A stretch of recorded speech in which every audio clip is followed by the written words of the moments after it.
बहुत प्राचीन समय की बात है। जब सृष्टि का आरंभ हुआ था, तब चारों ओर केवल शांति और ऊर्जा का विस्तार था। उसी अनंत ऊर्जा से एक दिव्य स्वरूप प्रकट हुआ, जिसे संसार ने महादेव के नाम से जाना। महादेव केवल देव नहीं थे, वे स्वयं समय, सृष्टि और चेतना थे। वे न किसी सिंहासन पर बैठे, न ही आभूषणों से सजे। उनका निवास कैलाश पर्वत था, जहां बर्फ की शांति और मौन की गहराई मिलती थी। महादेव सदा ध्यान में लीन रहते थे। उनकी जटाओं से गंगा बहती थी, जो संसार को जीवन देती थी। उनके मस्तक पर चंद्रमा शोभा पाता था, जो शीतलता और संतुलन का प्रतीक था। गले में सर्प विराजमान था, जो यह दर्शाता था कि मृत्यु भी उनके अधीन है। शरीर पर भस्म लगी रहती थी, जो यह सिखाती थी कि यह संसार नश्वर है और अहंकार का अंत निश्चित है। महादेव का हृदय करुणा से भरा हुआ था। वे किसी को भी अपने से दूर नहीं करते थे। देवता हो या दानव, गरीब हो या राजा, जो भी सच्चे मन से उन्हें पुकारता, महादेव उसकी सहायता अवश्य करते। वे दिखावे की पूजा से प्रसन्न नहीं होते थे। उन्हें केवल भक्ति, सच्चाई और सरलता प्रिय थी। एक बार धरती पर भारी संकट आ गया। लोग दुखी थे, भयभीत थे और चारों ओर अशांति फैल गई थी। देवता भी चिंतित हो गए। उन्होंने ब्रह्मा और विष्णु के साथ विचार किया और समझा कि इस संकट का समाधान केवल महादेव ही कर सकते हैं। सभी देवता कैलाश पहुँचे और महादेव से प्रार्थना की। महादेव ने आंखें खोली और देवताओं की पीड़ा देखी।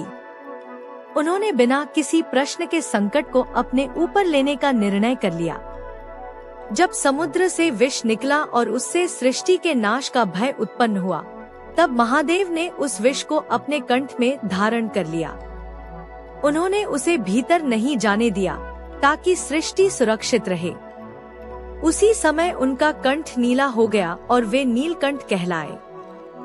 यह घटना महादेव की त्याग भावना को दर्शाती है। उन्होंने स्वयं कष्ट सहा, लेकिन संसार को बचाया। वे कभी अपने दुख की चर्चा नहीं करते थे। उनका स्वभाव मौन और गहन था। महादेव का जीवन केवल वैराग्य तक सीमित नहीं था। उन्होंने गृहस्थ जीवन का भी आदर्श प्रस्तुत किया। माता पार्वती ने कठोर तपस्या करके उन्हें पति रूप में प्राप्त किया। माता पार्वती शक्ति का स्वरूप थी और महादेव चेतना का। दोनों का मिलन सृष्टि के संतुलन का प्रतीक था। पार्वती के साथ महादेव का व्यवहार अत्यंत सरल और प्रेमपूर्ण था। वे कभी स्वयं को बड़ा नहीं समझते थे। वे पार्वती के साथ सामान्य जीवन जीते थे। कभी वन में घूमते, कभी ध्यान करते और कभी लोक कल्याण के कार्यों में लग जाते। उनके पुत्र गणेश और कार्तिकेय थे। गणेश बुद्धि और विनम्रता के प्रतीक थे, जबकि कार्तिकेय वीरता और अनुशासन के। महादेव ने अपने बच्चों को कभी डर से नहीं, बल्कि प्रेम और समझ से मार्ग दिखाया। महादेव का एक रूप रुद्र का भी था। जब संसार में अन्याय बढ़ता, तब उनका रौद्र रूप प्रकट होता, लेकिन उनका क्रोध भी करुणा से ही उत्पन्न होता था। वे कभी बिना कारण क्रोधित नहीं होते थे।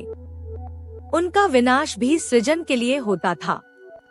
एक बार एक अत्यंत अहंकारी राजा ने स्वयं को सबसे शक्तिशाली मान लिया।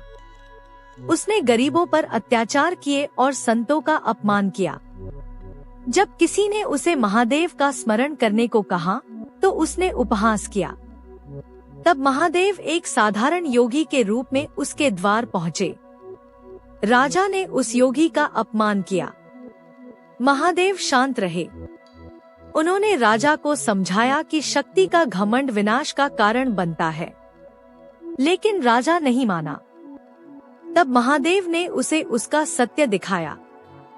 राजा को अपने कर्मों का बोध हुआ और वह पश्चाताप करने लगा। महादेव ने उसे क्षमा किया और सही मार्ग पर चलने का आशीर्वाद दिया। यह कथा सिखाती है कि महादेव दंड देने से पहले सुधार का अवसर देते हैं। वे किसी को तुरंत नष्ट नहीं करते। महादेव को भूत, प्रेत और गणों का स्वामी कहा जाता है, लेकिन इसका अर्थ यह नहीं कि वे अंधकार के देव हैं। वे उन सभी को स्वीकार करते हैं जिन्हें संसार ने ठुकरा दिया। जो दुखी हैं, पीड़ित हैं, अकेले हैं, उनके लिए महादेव सहारा बनते हैं। महादेव का डमरू सृष्टि की ध्वनि है। उससे उत्पन्न नाद से ज्ञान और भाषा का जन्म हुआ। उनका त्रिशूल 3 शक्तियों का प्रतीक है, इच्छा, ज्ञान और क्रिया। वे संतुलन के देव हैं। भक्तों के लिए महादेव बहुत सरल हैं। उन्हें केवल जल, बेलपत्र और सच्चे मन की आवश्यकता होती है। वे दिखावे से दूर रहते हैं। जो उन्हें प्रेम से स्मरण करता है, उसका मार्ग स्वयं प्रशस्त करते हैं। आज भी जब कोई दुख में होता है तो सबसे पहले महादेव को याद करता है। उनके नाम का उच्चारण ही मन को शांति देता है। वे केवल मंदिरों में नहीं रहते, वे हर उस हृदय में निवास करते हैं जहाँ सच्चाई और करुणा होती है। महादेव यह सिखाते हैं कि जीवन में संतुलन आवश्यक है। न अधिक मोह, न अधिक वैराग्य।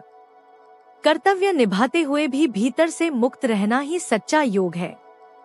इस प्रकार महादेव की कथा केवल एक देव की कहानी नहीं है, बल्कि जीवन जीने की कला है। वे हमें सिखाते हैं कि त्याग में शक्ति है, मौन में गहराई है और प्रेम में परम सत्य छिपा है। जो महादेव को समझ लेता है, वह स्वयं को समझ लेता है।